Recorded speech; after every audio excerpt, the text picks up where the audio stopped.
1969, man first went to the moon, and a passenger train last rolled between Baton Rouge and New Orleans.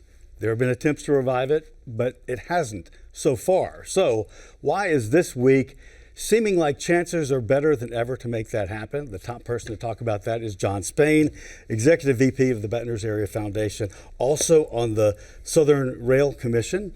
And why is this week so important with this news? Well, I'm so glad you asked, because as we sit here earlier today, the Surface Transportation Board approved the sale of Kansas City Southern to Canadian Pacific. And what your viewers need to know is that is the track that we're going to use to run the service between Baton Rouge and New Orleans. Kansas City Southern, the current owner, really didn't want us to do it. Canadian Pacific, the new owner, is Amtrak's #1 passenger partner.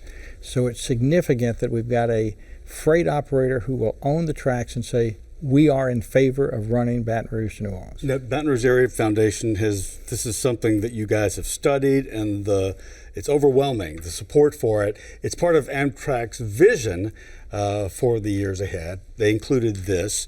And so things seem to be aligning. What are we talking about in terms of actuality? And there are things that need to happen, of course. There are things that need to happen, but people ask me that all the time, and the answer is I don't really know, but I would tell you I don't think it's out of the possibility in the next 24 months that this service could start, maybe sooner, but we don't know. But the critical piece is that Amtrak says they're going to do it. It's on their map, right? Okay. Canadian Pacific, the new owner, has said in a press conference in New Orleans, we want to do this. The Federal Railroad Administration that provides funding for these projects has been in those meetings, and the administrator in that same press conference in New Orleans said, we will provide funding. And of course, Governor Edwards has been an advocate for this for many years. So all the parties are together. We just have to kind of get some of these few details put together, and I think we're getting close. And one of the things that's not a problem that typically would be a problem, at least not the biggest problem, is the money, because there's big federal support and the state wants it too. And every stop along the way is also interested in this, all the parishes involved. The vice president, who's now the president, Joe Biden, was in New Orleans back in 2017, met with a number of us. People may not know this, but he's called Amtrak Joe. Okay. And he's a strong advocate of rail because early in his life, being a member of Congress, his first wife and one of his children were killed in an automobile accident. And he pledged the remaining kids that he'd be home every night. And he literally rode an Amtrak train back to Delaware from Washington and got the nickname of Amtrak Joe. All right. And when we were meeting back in 2017, he said, President Obama and I are really, really pleased that we're going to give the state $300 million to start this train. And we were all delighted. And of course, the previous governor turned that money down. Right. And so we've been working ever since.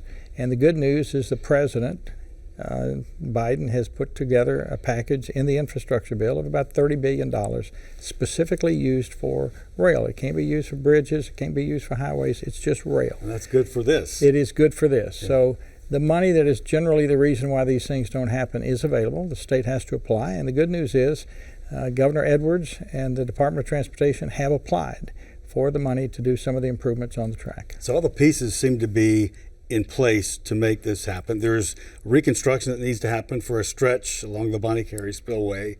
And there's also a stretch along I-20 in North Louisiana from Alabama to Texas that's also green lighted, I should say, I guess. And does that compete with this, or it just runs in harmony with it? No, in fact, it's complementary, because it means that lawmakers in our legislature from all over the state now are talking about the need to have alternative ways of moving people and freight commerce. And what's exciting about the North Louisiana train is that Amtrak runs a daily service from New Orleans to Atlanta to Washington. And that train runs through Meridian, Mississippi. And they're simply going to split that train at Meridian. Part of it will go to Dallas. Part of it will continue going to New Orleans.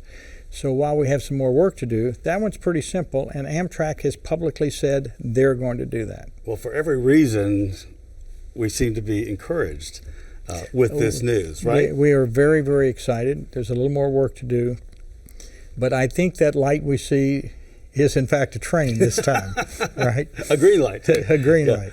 Exactly. Well, it's exciting. John, I'm so glad to talk about this. One thing I haven't asked you, and I will quickly, what kind of train are we talking about? It won't be like a speed Euro train, will No, it? this train will run about 90 miles an hour. Okay. Okay, but remember, it's only about 90 miles between Baton Rouge and New Orleans. So it'll take a little over an hour. What we talk about is it's predictable. When you get on the train, we'll tell you how long it's going to take to get from here to there. That's not true on I-10. We all think we can go down there and we'll get there in a little over an hour, but then something happens. There's a big need for this. It is. And the thing that also remind people is these are evacuation trains. Yeah. When we look back to Katrina, we put people in the dome. Unfortunately, we lost people in that. Right. Major storms, we have a few days' notice. We can put these trains in New Orleans. We can bring people out of hospitals, out of nursing homes, get them out of harm's way. Yeah, for every reason it seems to make sense, doesn't it? It used to be here. Yeah, it used to be here. We're just, as you started out, we're going back to what we had. And hopefully it's better, and I hope people will use it. And from all the polling and conversations and work we've done, we think there's overwhelming support for it. Well, I'm fired up. John, thank you so much for being here. Well, will you ride the train with me? I absolutely will. Then I'll see you on the train. Thank you. Very good. Thank you.